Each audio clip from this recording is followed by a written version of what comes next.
So next question is let f be a function from R to R be differentiable function such that its derivative f dash is continuous, and okay, we are given here the value of f of phi as -6, and if f capital F 0 to pi to R and defined by f of x is equal to 0 to pi f of t dt.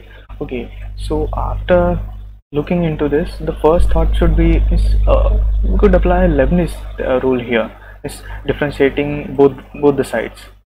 Okay, and then we are given an if 0 to pi f prime and f into cos dx. Okay, we are given just given the value of this integral, and we have to find f of 0. Okay, so okay, it is integration by parts. Means u integration of u into v. Means we can write this as u, means if we take u as first function, u integration v minus integration of u prime integration v. Okay, means limits are applied here. Okay, so let's go. So means applying Leibniz rule here means basically differentiating both the side, we get just a minute, I will clear this.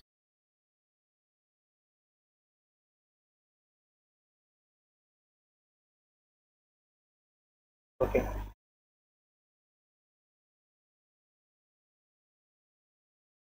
oh sorry. Okay, so okay, differentiating is f prime of x is equal to okay, putting value of x, f of x, and differentiation of x into 1, and this will be 0 minus 0, so we get f prime of x is equal to f of x. Okay, we got this relation. Now let us multiply integration f prime into cos x and fx cos x dx. So we have to choose which should be first function and which can be the second function.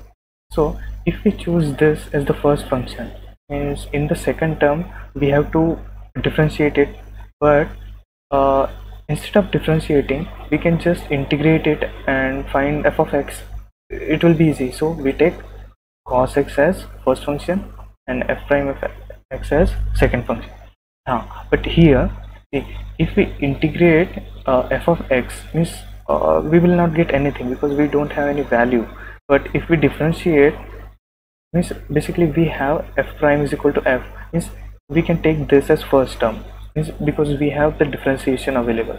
Okay, so we took 1 and 2, so applying integration by parts.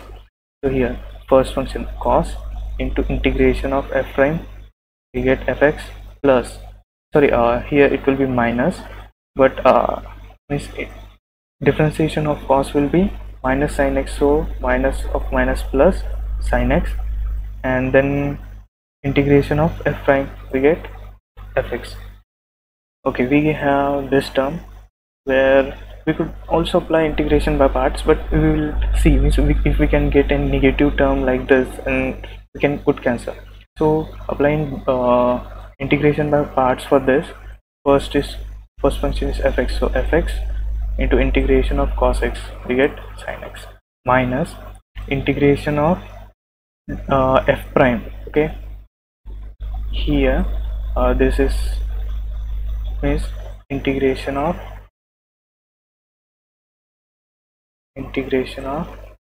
means differentiation of first function fx and integration of cos x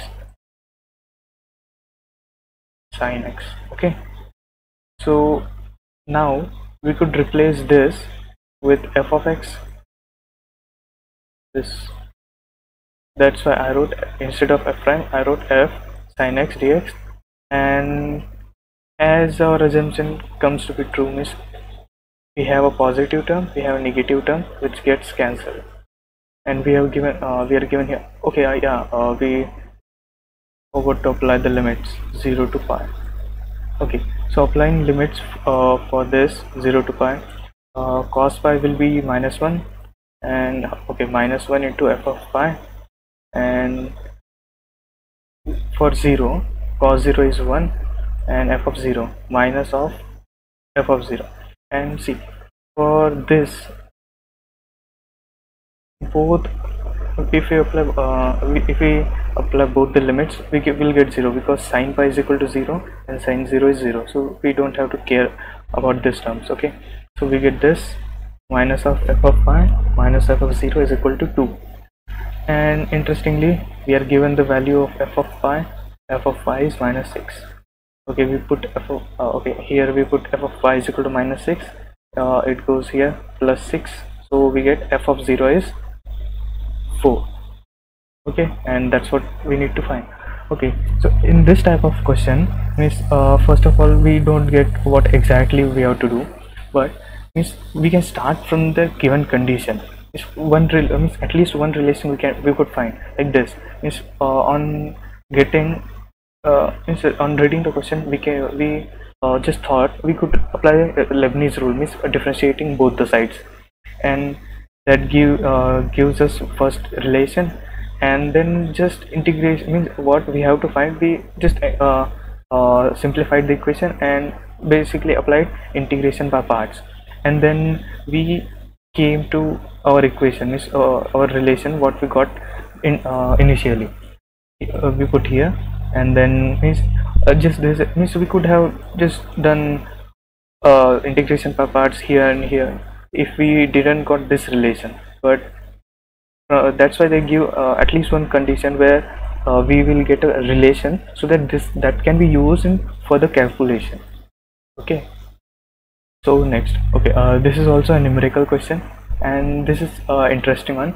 This is actually on looking into the question, we directly don't get what we can apply, from which chapter it is, which topic it is, so we will look into it. Okay, let m be the minimum, let m with a minimum value of log 3 log base 3 power y plus 3 power y. Okay, we are given y1 y2 are real numbers for which, okay, we are given the values of this, and similarly let capital M be maximum value. Okay, small m is minimum, capital M is maximum of log base 3. Okay, we have common thing here, log of base 3 here is 3. Okay, capital M, where x1 x2 x3, okay, we have again x1 x2 x3 as 1 and y1 y2 y3 as 1. So how to think about the problem now? Okay, just let me complete the question. Then the value of log base 2 m power 3 plus log base 3 m square. Okay, so how do we think about solving this? So we can think like this, means we are given sum and we are given like this term is 3 power y3, so we can think of this, am is greater than equal to gm. We have this relation, yes, it is from series. It is a multi-concepts question, means it is combining series and also applying log. Okay, so we apply am is greater than equal to gm. So what we can take, this, not the log one, is the interior. Okay, 3 power y plus 3 power y1 plus 3 power y2 plus 3 power y3 upon 3. This will be greater than so what I wrote here is basically 3 power y1 into 3 power y2, so power gets added, y2 plus 3 power y3 and a whole power 1 by 3. Okay, so basically I wrote 3 power y1 plus y2 plus y3 upon 3, and here we have known term, we have y1 plus y2 plus y3 as 9, so we get this as 3 power 9 by 3 is 3 power 3, and we have again 3 is we just multiplied it here. Okay, we have 3 power 4 here, and we have 3 power y1 plus 3 power y2. Okay, we got this term. Now we can just apply log. Okay, log base 3, and here also 3, so it will get some easy equation can be work.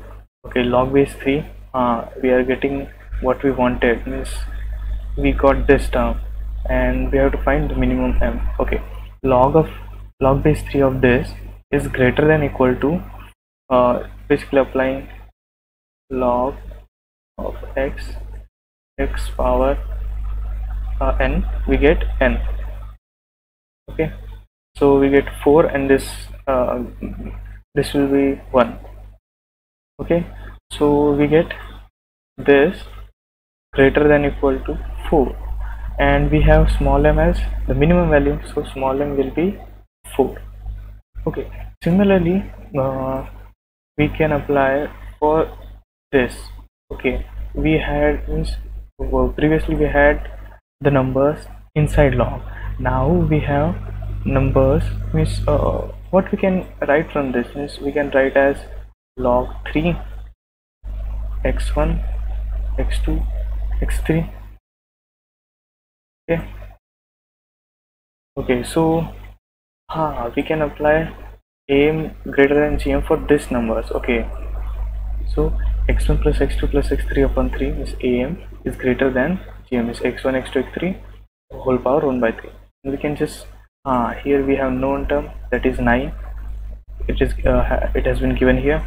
Okay, so 9 upon 3 we have 3, and just apply log both sides with base 3. Log base 3 of 3 is 9 upon 3, and then 1 by 3 comes forward, and what we can see here, log base 3 of x1 plus log base 3 of x2 plus log base 3 of x3. Okay, we are getting near our answer. Okay, so we multiply 3 both sides. So this will be 1. 3 less than 3 is greater than or equal to this, and we got our term. Okay, so this term is less than equal to m, means the maximum value can be 3, which is capital M. Okay, so now everything is sorted out, means we have m, we have small m, we have capital M. Just put the value in it. So m is 3, I'm sorry, small m is 4, this 3 log base 2, here 4, and 2, the power comes forward 2 log base 3. Okay, this is 3, and here m value is 3. Okay, this is 1. We can write this as log base 2 of 2 square, log base 2 of 2 square. Okay, 2 square, so 2 comes forward, and log base 2 of 2 is 1. Okay, this means 3 into 2, and here 2 into 1 2, so 6 plus 2 is 8. Again an easy question. Just JEE Advanced also has many easy questions. We just have to think, we have to we have to just think of this basic formula, nothing else. It's everything we know, means what we have to do. These are just simple calculation. The only important thing is how do we look into the problem and how do we start. Okay, so next question, from matrices we will get, and moreover this is a multi-correct. Okay, multi-correct option means any 1, 2, 3 or all of them can be correct. So how do we approach this type of question? Okay, let us first read. Let M be a 3 cross 3 invertible matrix with real entries, and I denote a 3 cross 3 identity matrix. Okay, we know that if M inverse is adjoint of adjoint M, then which of the following statement is or are, see here the language they use, is or are always true. Okay, we have to find which of these are true. Okay, so so before going into the directly into the problem, what the questions JEE Advanced do is they give some hypothesis, means they make some kind of any assumption about this can be this, like here it is not always true, but it may be sometimes. So they just make a hypothesis, and what we have to do is prove something. Okay, means they do a hypothesis and we have to prove something. Okay, and for proving this, all we need is the basic formulas, what we basically use every time. Okay. Okay, so let us assume before starting the solving the question is this, we know the formula for this. Okay. Okay, first of all okay, we will write the formulas here. Yes. M adjoint M is determinant M into identity matrix, and we have formula for this also. Adjoint of adjoint M is determinant of M power n minus 1 into the matrix M itself. So here n can be 3, here n is given as 3 cross 3 matrix. So adjoint of adjoint M is determinant M square into M. Okay, so we can write this here is M inverse is determinant of M square M. Okay, so now what we can do is taking determinant both sides, is taking determinant both sides, and here we have to memorize, means not memorize, actually we will get sort of it. Okay, determinant of M power k will be determinant of M power k using this formula. Okay, I'm sorry. Okay, using this formula, what we can write this as 1 upon determinant of M is equal to determinant of M square into determinant of M. So what we basically get is this, determinant of M power 4 is 1. So this is basically determinant of M is equal to 1. Okay, we are getting close, but we don't have any. Okay, M is equal to I, we don't know actually, but yeah, this. Okay, we have one option correct here, then we will proceed further. Okay, so yeah,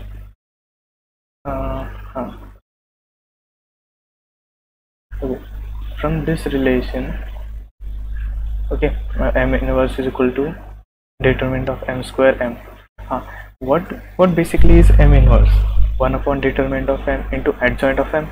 Okay, we write that is equal to determinant of M square M. So this is 1, this is 1. So what we get is adjoint of M is equal to M. Interesting. Why don't we multiply here with M both sides? M adjoint M is equal to M square is M dot M. Okay, M adjoint M, what is this?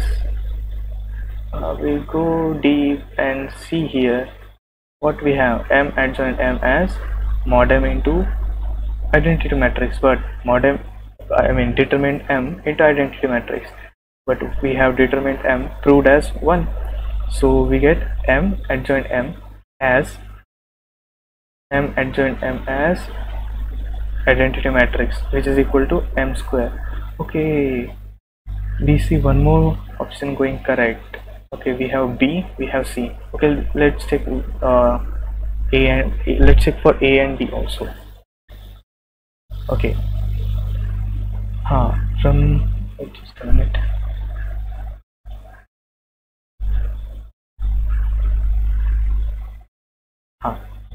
Okay, from this we multiply this equation with adjoint M.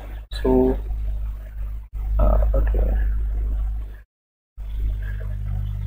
we multiply this with adjoint M, so we get adjoint M square, and here we have M adjoint M, but adjoint M, sorry, here M adjoint M, but adjoint M is equal to M from this, so we get M, I will write here M, and adjoint M is M, so we get M square. So basically what we get is adjoint M square is equal to M square, but M square is in identity matrix, so we have one more option true, which is nothing but D. Okay, so B, we have C, we have D, and solving all this, we don't get anything about M as identity matrix. know where we are. Okay, so we have three options correct: B, C and D. And that's all. Thank you.